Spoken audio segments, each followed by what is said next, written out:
Welcome back, guys. So, moving on from where we left off, the next job is to assemble the front fenders, or front wings if you're in the United Kingdom. So I've gotten the right hand side wing done, and I've got all the parts ready to do the left hand side wing. So you're going to need some foot wedge bend-in pliers. You're going to need some super glue and some tweezers. Super glue I use, as always, standard Loctite super glue on an upturned Tamiya pot with my Display super glue applicator, if I can say the words properly. Right, the first parts to do is we've got a mud guard or mud flap, we've got a brace, and then we've got this piece here to go on the back of the wing, possibly some sort of electrical junction box or what, don't know, but we'll find out later on. And then we've got marker lights, side marker lights, a reflector, and then we've got this little bracket here that goes underneath the headlight, and an indicator light here. And then there is two metal L-shaped metal bits of wire which are light guards. I have a feeling I may have shoveled off the workbench. Let's have a look and see if they're lying around. Could be a bit of a minor complication. Oh no, there they are. Didn't see them lying next to the parts. Right. So yeah, we've got two. There's me pointy tweezers under the chassis. So we've got two metal right angled steel wire that are going to be part of the light guard system. So the first thing I did was attach the mud guard.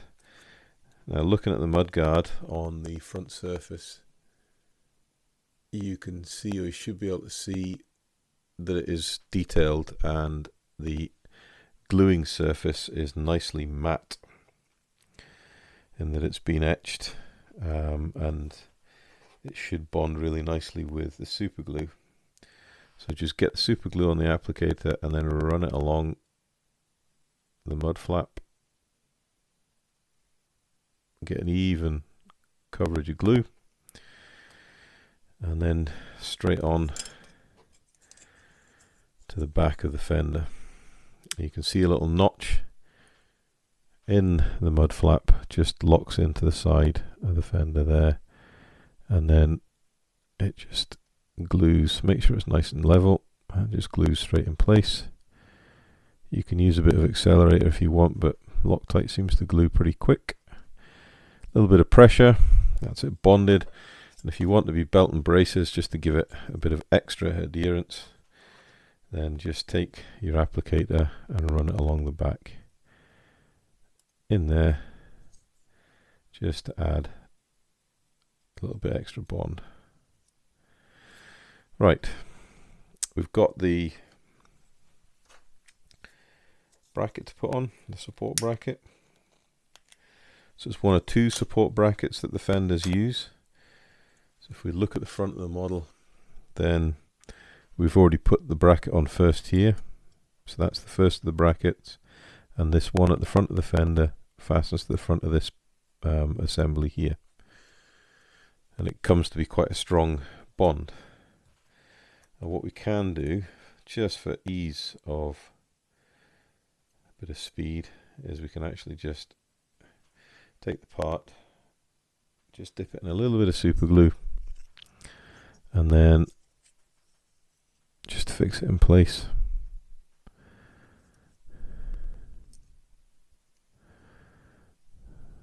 So you get the locating pin in where it's supposed to be. Check that it's square. That's very, very important to make sure it's square.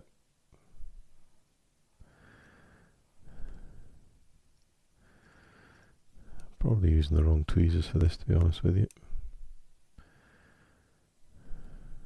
There we go. Make sure it's square. A little bit of pressure. Right, we've got a nice temporary bond there. We can just come in with the extra thin touch and flow, and that will bond it nicely together.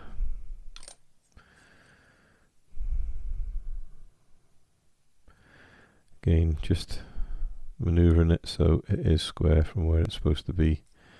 Otherwise you could end up with problems.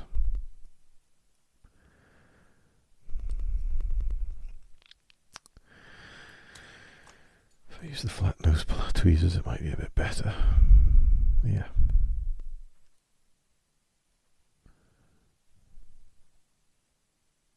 Right, so we've got that done. Next part to go on, you can just see here, there's a slightly raised embossed piece of the plastic.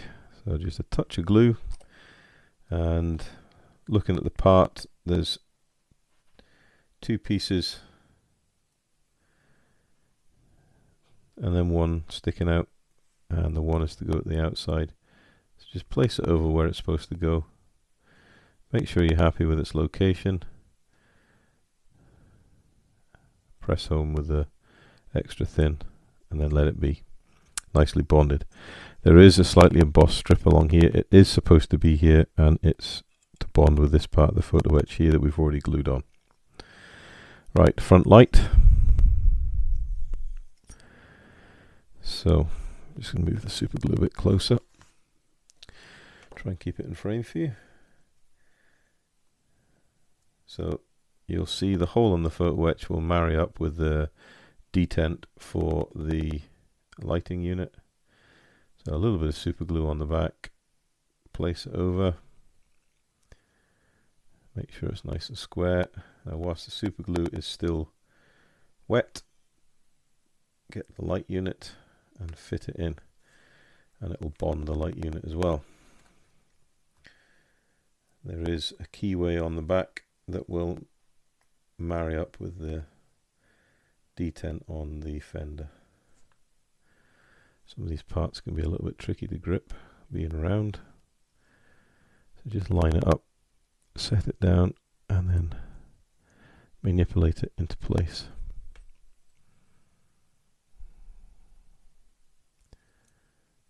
Try and get it done before the super glue cures, otherwise it's just going to be a pain in the rear, which the super glue has started to cure.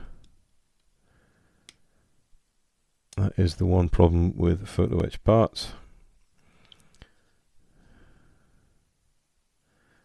is the super glue does tend to cure pretty fast.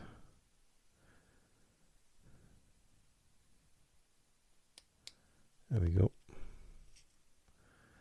That's it. Belt and braces, even though that there is moist super glue there, just tap in with the extra thin, and that will make sure you've got a really good strong bond. Convoy light, well, indicator convoy light goes on the top. Again, touch and flow on the back. Gentle pressure, good strong bond. Right, now if we turn to the side, we've got the two recesses here and here for the side repeaters, for the indicators. This is clear parts now. If you wanted, you could have painted these silver on the back and then put mask oil on them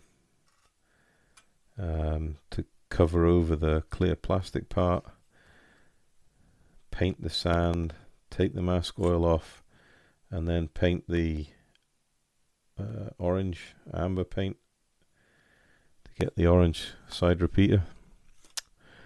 Or you can do what I'm going to do and just paint these with the whole model. You'll get the sand color on them, and then you'll put in a fine brush, paint across the center where the reflector is, and then with silver and then paint over the top of that with some Tamiya clear orange. And you will end up with side repeaters without the faff of having to work with mask oil. Right, with my photo etch picker, I take that. This is a reflector. Make sure it's orientated so it actually is where it's supposed to be before it grips. There, nicely. Happy days, that's it. And then the last bits we'll have to do is the light guards. Easy enough. Drop a super glue on the ends. You've got a hole here. The top piece goes into, and then the bottom piece goes into a recess on the photo etch part. And they actually fit really, really nicely. And it's nice to see Hobby Boss go into this level of detail. I mean, first of all, you're paying a lot of money for this kit. It's not a cheap kit. But you're getting a level of detail here straight out of the box that not a lot of companies give you. And usually you'd have to buy aftermarket sets to get this, or replace all the molded plastic parts for bent wire parts, make your own ones up. So the fact that you're getting this in the kit and the fact that it fits perfectly, the bends are all spot on, it just makes life so much easier and you get so much more better detail. What I tend to do when I've put these parts in is just come back in with a bit of extra super glue, let its capillary action go for it, and just to get a stronger bond to make sure that these parts are absolutely cemented in place.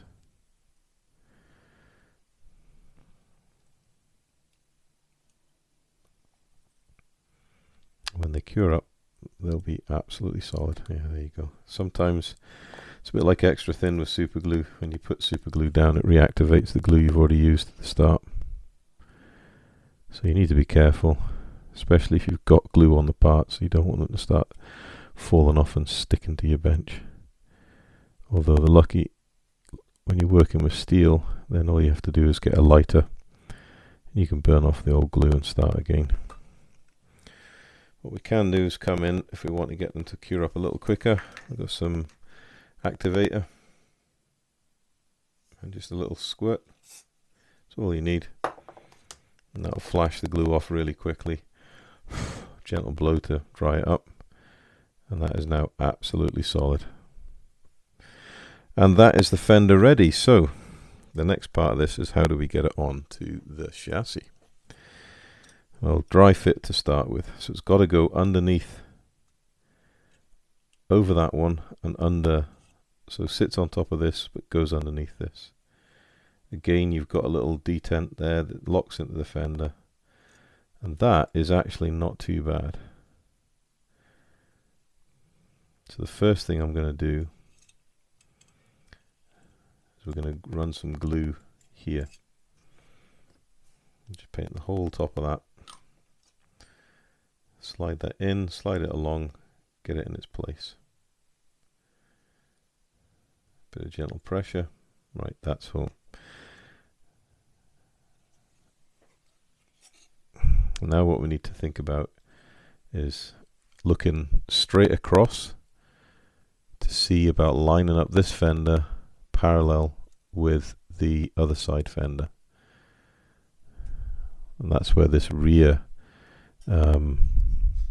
mounting bracket's going to come in handy. And then we also need to see that it's running parallel with the chassis leg, which means you have to pull it out slightly and push it in at the front. See, if I just do that. So there's the chassis. I want the parallel running with the chassis. Just gently pushing at the front. And you can look down over the front to see that they're at the same height as well. If they're slightly different, it doesn't matter a huge amount because we can alter it. And it may be advantageous just to leave it like this so we've got the flex, and we build the body on, we can adjust it, but I'm quite confident that with a little bit of tweaking now, we'll be alright. So I'm going to do for the front, put a little drop of super glue in there. I'm going to move this to where we want it. Make sure it's parallel, make sure it's level, and then just hold it whilst the glue sets up. It won't take long. That's it, set. Eyeball it, pretty level, not bad. Look across the chassis this way, absolutely bang on. That's pretty damn good. Yep, and that bracket's sitting quite nicely, just exactly where it should. So the next thing to do is come in with a super glue applicator and just run it under that bracket.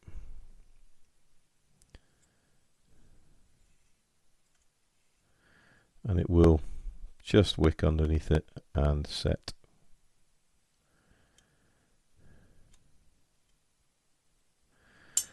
If you want, you can come in with the tweezers and give it a little pinch.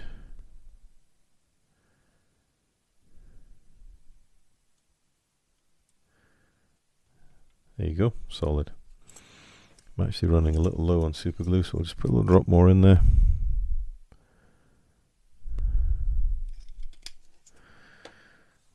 Clean off the applicator with a little bit of lighter. And then we can come in with some fresh super glue and then just let the capillary action flood down into the joint between the plastic and the metal.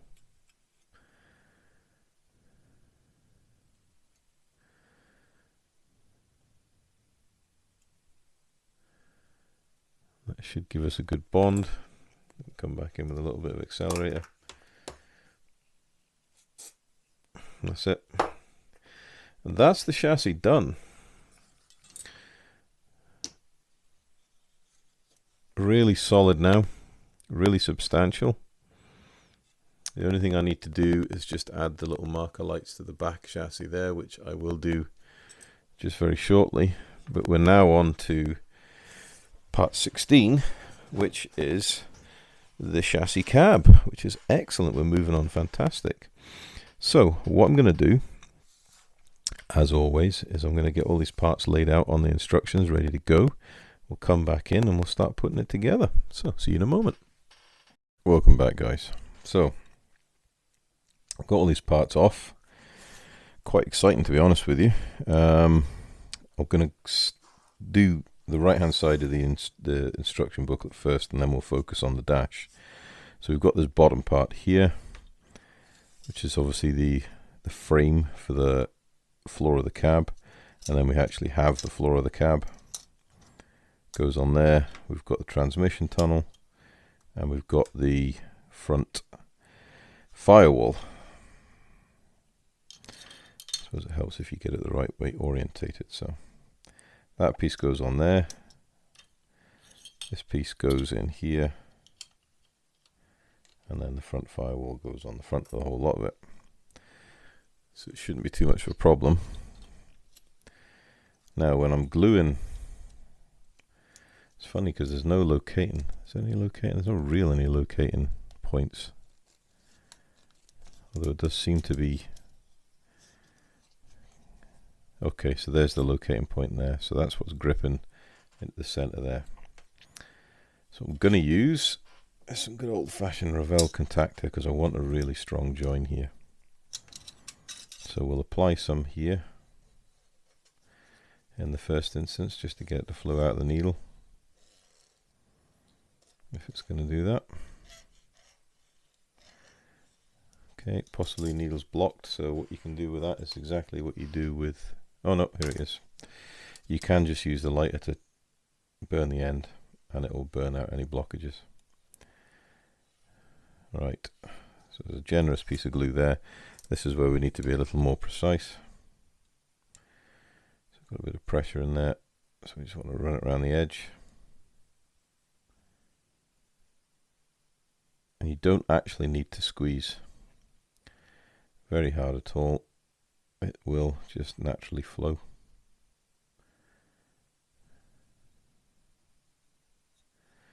So you just want to get around the edge. Try and get as many of the contact points as possible.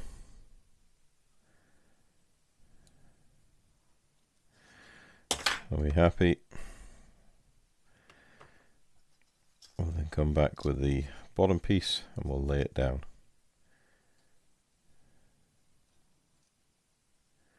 So I'll line it up, get that central piece in, and then there we go, click, that's it together, and just squeeze it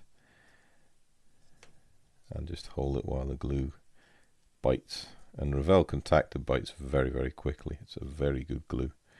Just make sure you don't get any on your fingers, because it'll do make glue prints just the same as Tamiya Extra Thin. If you want to help it on its way, just touch and flow some Tamiya Extra Thin. I don't know what it does. It just seems to help cure up the Revell Contactor, and it dries really quickly like this. Right, this is how I usually, if I'm building an aircraft, this will be my preferred technique for gluing the main fuselage joints together, the fuselage halves, gluing the wings. Anywhere I want a really good strong bond, it'll be Revell Contactor and then brushed over with Tamiya Extra Thin, and it just really gets a good strong bond. Right, going off nice and quick. Got a little bit of mushrooming out the joint, but that's no problem. When that's dry, we'll just give it a quick clean up. Right, next part is to get the transmission tunnel, and that actually locks in rather nicely. Again, nice firm click. I'm not going to glue it straight away. I'm going to go straight to the front firewall, and we're going to offer it up. We can turn it upside down to see where these corner brackets fit. We're going to do a test fit dry first. That's a good snug fit. If we're happy, and what we can do is same again. What I am going to do is just file the front there to make sure the joint between the two pieces of the chassis floor are square. And then we'll come in with a Revell Contactor. So we've got a lovely surface there, big surface area to join.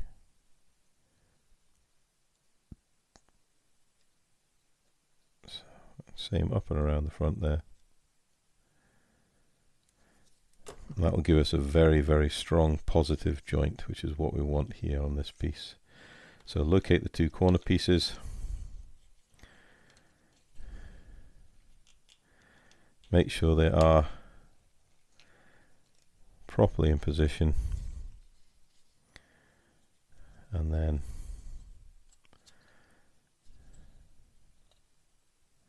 press them home.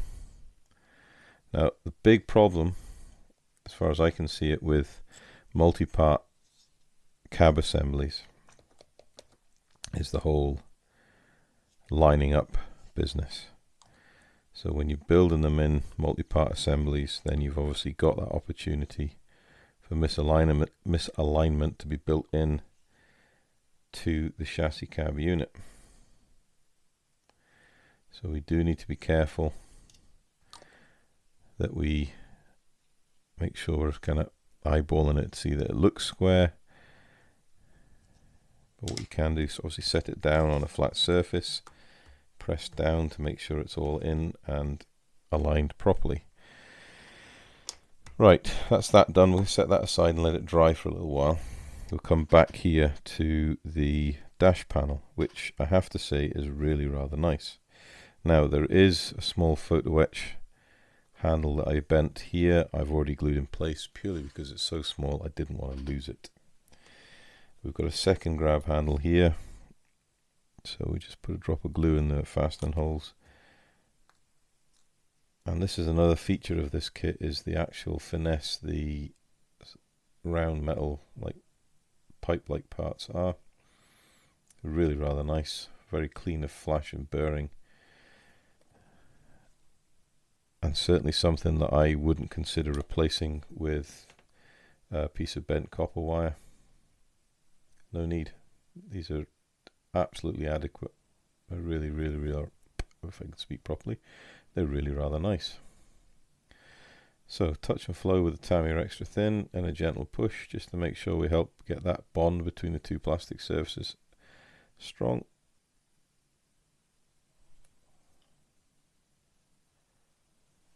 Right, next part is this central, possibly an air conditioning unit. That just sits on like that, and then we've got this photo etch piece to fold, which we'll do that straight after. So touch and flow with the Tamiya extra thin, and again make sure the orientation is square to all the other parts on the panel. It's actually a really nice fit. We've got this parts to come together for the steering wheel. Drop of glue,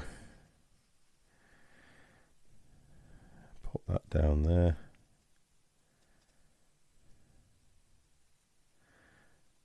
and then we've got this part here. Now if you look here,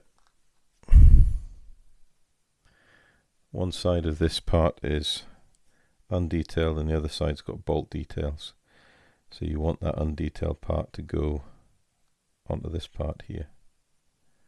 So we'll just put a little drop of extra thin across there. Probably a little drop too much there, but never mind. Pop that on, and then just using the tweezers, just press together, press and hold, and that will be a nice firm joint. And I don't know how the wheel's normally centered on these vehicles, but we'll just put that off slightly,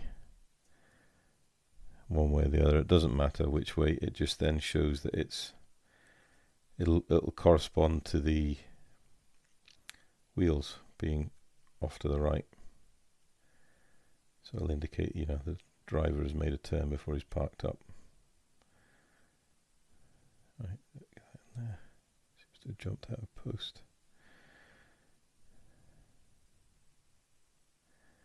One has used too much glue here and it's gone to a rattle of dirt.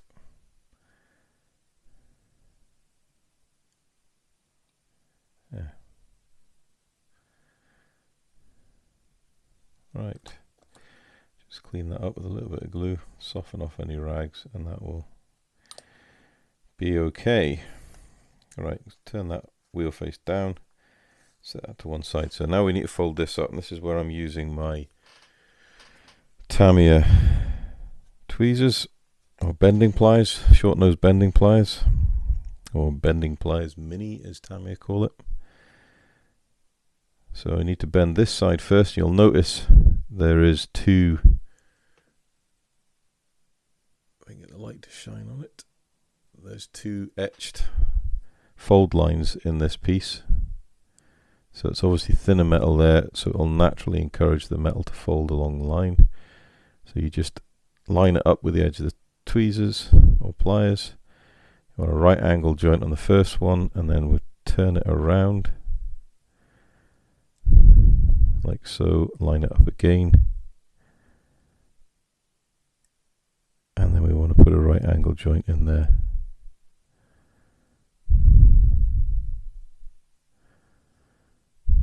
Okay, and then we have got to come and test fit.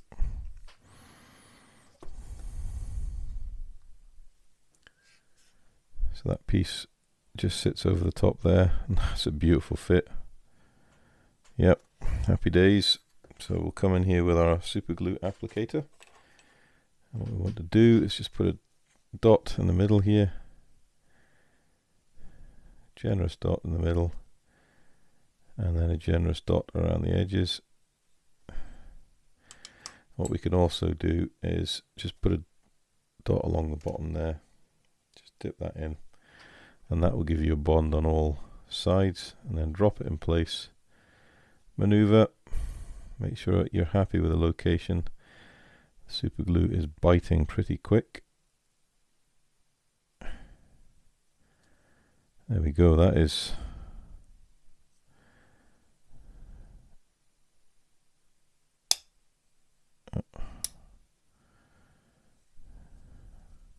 that's that. So that's that super foot wedge part glued on.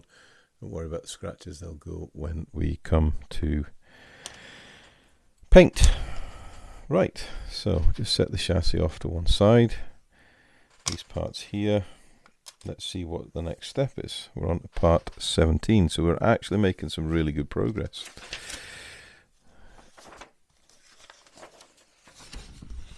So part 17 is more internals. And then this is the part that I was wondering about, is building up the actual cab itself.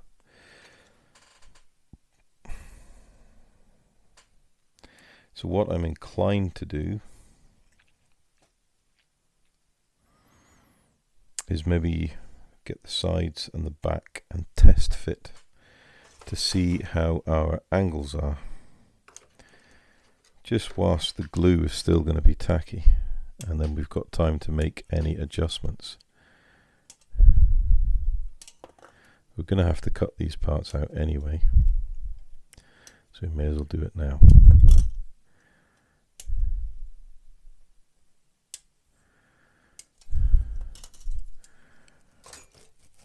And that's a good thing about this build as well. As you're moving through it, you're starting to see empty frames. Kind of gives you that little boost. So, firm file. Make sure we get all the detached points filed up nicely to aid jointing.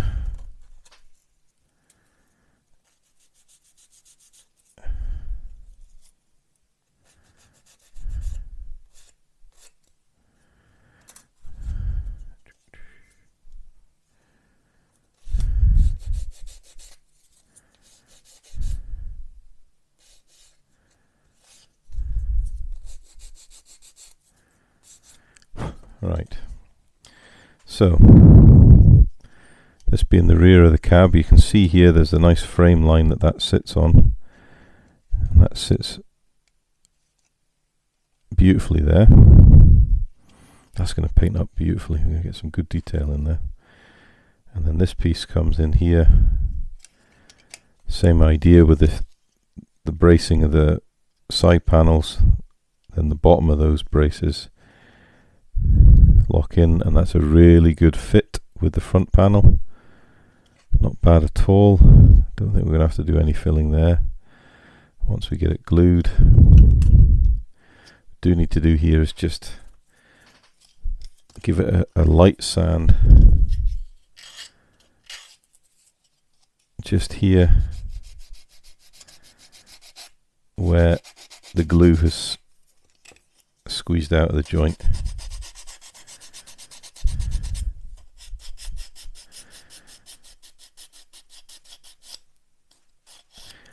That's why test fitting is so important, because we find these problems before they become a big problem. Right, after that sanding, that test fitting is pretty good. Pretty good indeed. Try the other side. There's not so much glue come out this side.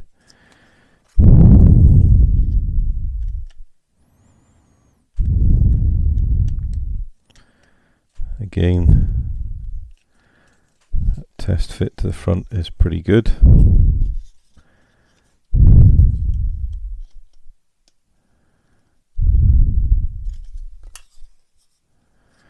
We'll just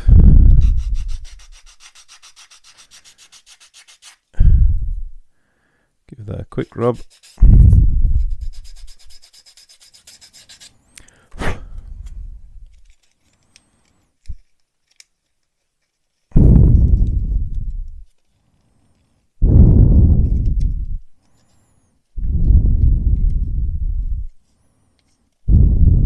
Yeah, I'm happy with that.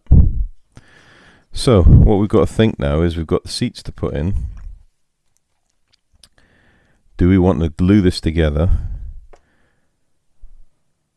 and risk not getting stuff painted, or do we want to build this up as they say they should, and then put it together after painting? Well, me being me, is I hate painting parts in loads of different sub-assemblies. I like to reduce them to as few as possible. What I'm proposing to do is actually build the seats up and have them as sub-assemblies off the model. Same with the back bench seat.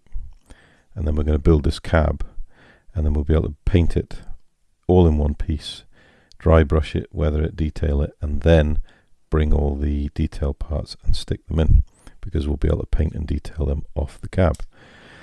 If we don't have the seats in as well, we'll be able to get in here and paint the dash, so we can put the dash in and paint it in place. And that just reduces the risk of damaging parts with glue after you spent all the time painting them. So, how are we going to do this? Well, same as before. Going to get some old contactor in the go, because we know that's going to give us a really good strong joint. And we want strength in this cab.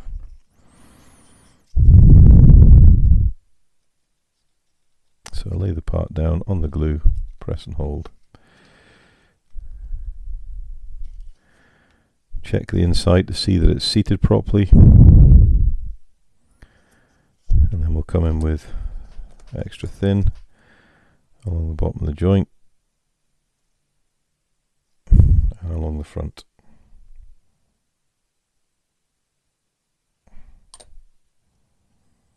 And just gently press. Now I don't want to press so hard that I end up bubbling plastic out, because that's just going to be a pain in the hoop for trying to clean up and do the clean up. You just want enough pressure to get that bond in. And as I said before, Hobby Boss plastic reacts really, really well to Tamiya Extra Thin, and it also quite likes Revell contactor. So no problems there.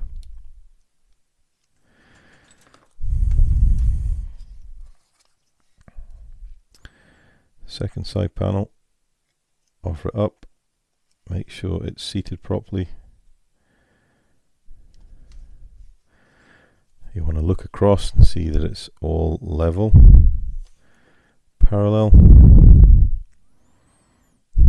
Come back in with the Tamiya Extra Thin just to help that bonding process off.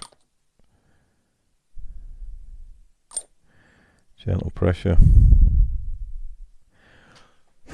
Quick blow just to dry away some of the excess glue. And again, just along the front here, just to help that joint.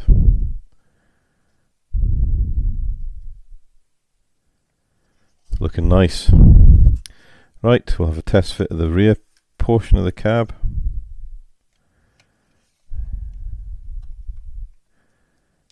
Is fitting just as you'd like to think it is, or think it would. So again, in with the Revell contactor.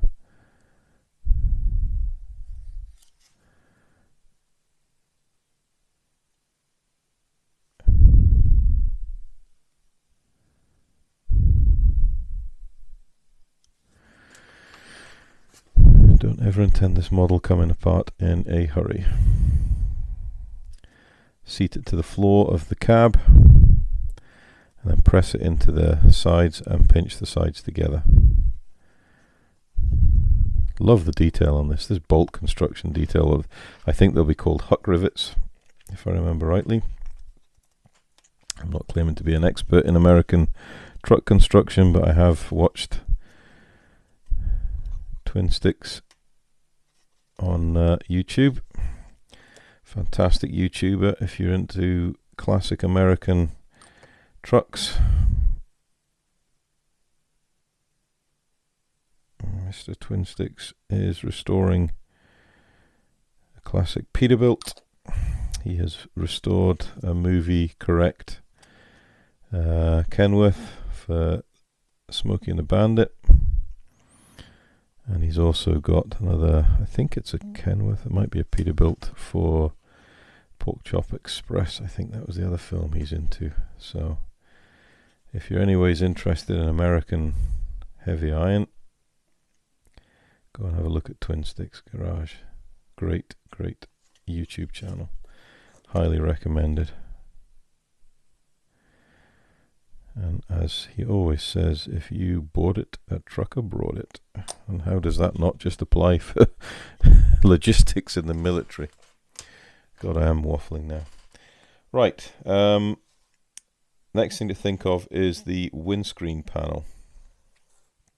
Again, we want to paint all this before we put the glass in. So we'll get that off the sprue. So that is part B. Is that the B sprue? That is the B sprue.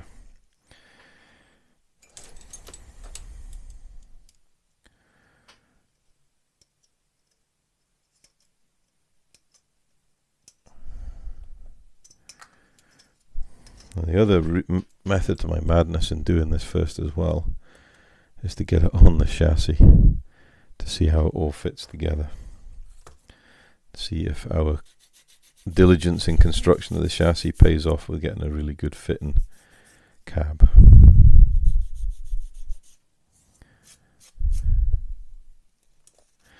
There is a little bit of flash on this part, not a lot. A few swipes of the sander and it's gone, and there's a couple of ejector pin marks. I think they're going to go when we put the sun visors on, so I'm not just too stressed about them.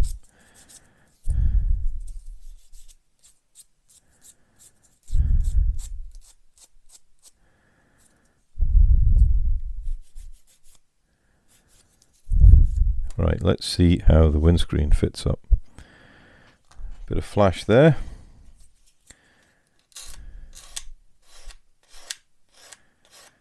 Gone. Right, let's set it in. Well, there's a nice sight. That's really rather a good fit. A little bit of cleanup maybe on the back. But all in all, pretty good.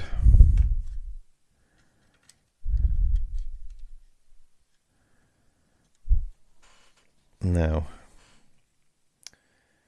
let's just have a look and see what we need to put underneath this to get it to fit.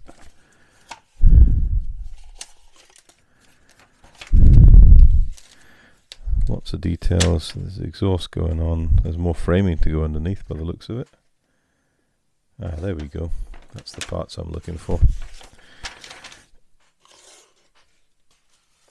So we've got G6, G7. Where's my G sprue?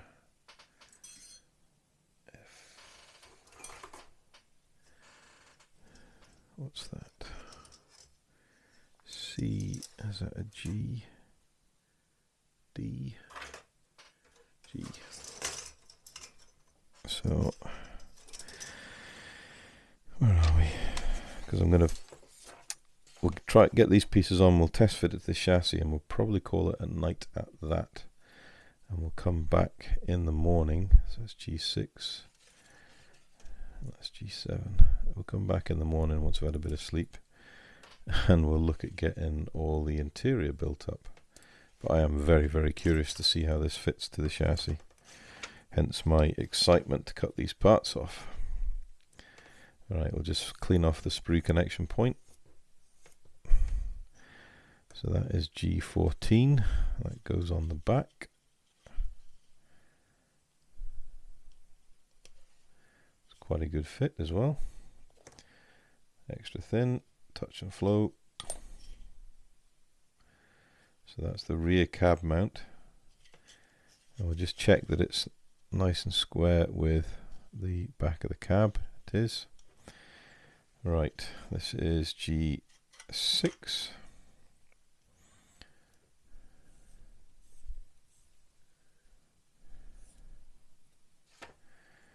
G6 goes in the front here. It's another good fit.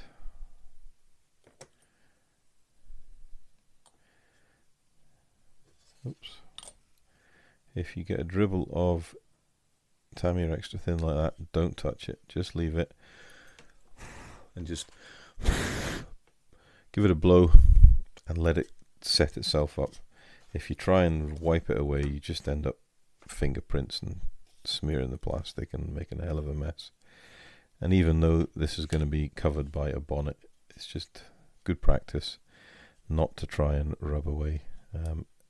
If you need to do a little bit of repair work, well, it's a lot less as doing repair work when you've got fingerprints and all sorts of hellery in the plastic. So, a bit of extra thin, part offered up. They fit really nice. Bit of extra glue just to make that bond. Right, let's try it and see. Just square things up a little bit. I'm going to put that back to where we need to be. It seems we've jumped ahead of this section, so this is the part that we'll be coming back to in the morning, part step 17. So there's the chassis, there's the mounting holes. Let's see how we get on and mounting this up. So the back two go in perfectly. It's a good firm fit. And the front two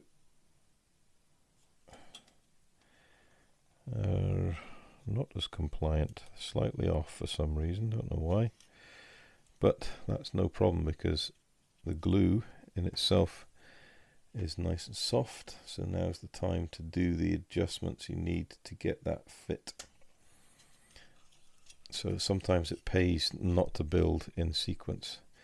So if we lift the back piece off and we'll try and attach the two front pieces. There we go, got those two in. And then we'll get the back piece in. And then we can press it home. And what we can do is leave this cab in situ whilst the glue dries on these attachment points, and we know we'll be able to pull the cab off for painting. Because if we'd built this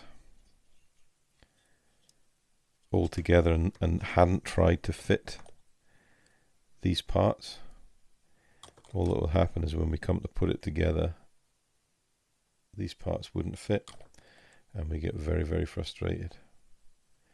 So sometimes it is prudent just to use the instructions as a guide, but just jump ahead a little bit to make sure you don't get caught out. That's on nicely now, and those parts are nicely bonding to the cab, so that's great. And that's really starting to show you the size of this vehicle. That is huge. There's a pot of Tamiya extra thin. Look at the size of that. Absolutely immense. Totally immense. But really nice. Now hopefully there's going to be side skirts and stuff that go down here that block in this gap. Because at the moment you'll be able to look right through it and see the fact that there's no engine and transmission in there. The other thing we can do is we can grab the bonnet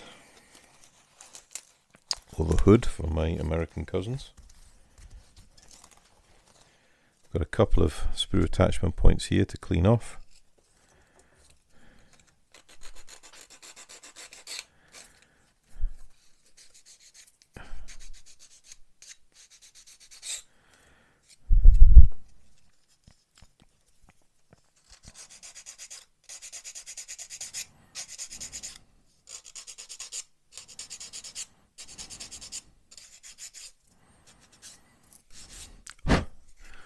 And we can lay that up just so we see how it looks. There we go. Now there is a bit of vindication because that fits beautifully to the, well, nearly beautifully. This side's really nice, but we can see this side's dipped down, so we're going to have to pull that up to meet up with the see there, we pull that up to meet with the bonnet, but we can do that when we put the bonnet on. But that's looking fantastic. It really is looking fantastic. But I can show you as a comparison how big this is going to be.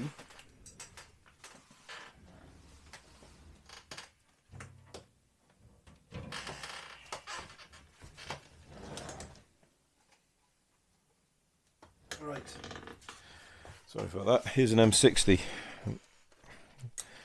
I built a wee while ago. There's an M60.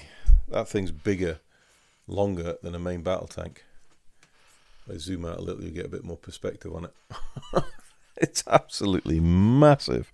So we've got this and a trailer unit. It's going to be a really, really impressive model. Right, we don't need to see that old boy anymore.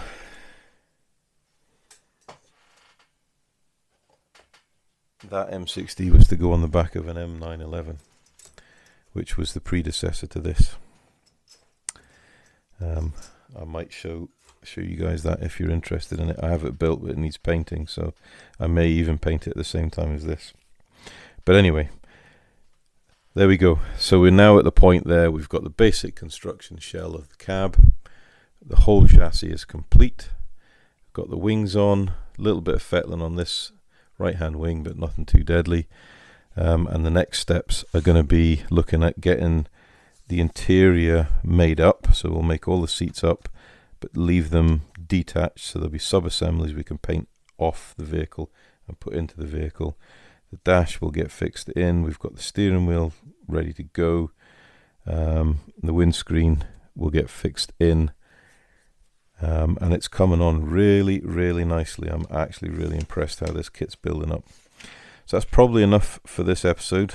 If you've got any questions, comments, or suggestions, please feel free to pop them down below. I really appreciate the time everyone takes to comment on my videos, and I always make an effort to reply back.